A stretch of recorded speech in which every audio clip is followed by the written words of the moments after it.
किसी की हिंदी कमेंट्री के लिए रवि शास्त्री और हरभजन सिंह को लाहौर में आके मैचेस की कमेंट्री करना पड़ेगी। आईसीसी चैंपियंस ट्रॉफी की ओपनिंग सेरेमनी कराची में शेड्यूल है, जिसमें 8 के 8 कप्तानों की शिरकत होनी है, जिसके लिए रोहित शर्मा को दुबई से कराची नेशनल स्टेडियम आना पड़ सकता है। शेड्यूल है पाकिस्तान के 2 स्टेडियम 35-35 हजार और तीसरा स्टेडियम 20 हजार की गुंजाइश रखता है।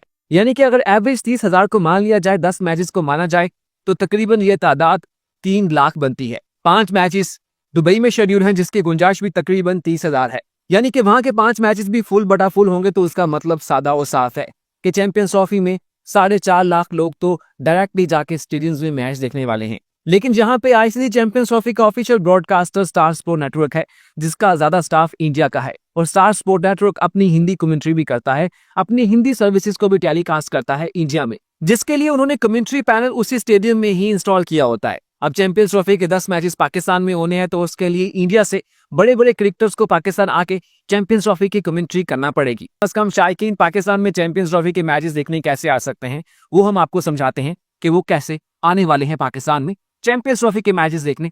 पाकिस्तान में लेकर उनका भी एक अच्छा खासा स्क्वाड होता है, और जब भी कोई आईसीसी इवेंट होता है तो उसके लिए 1 से ज्यादा एडवर्टाइजर्स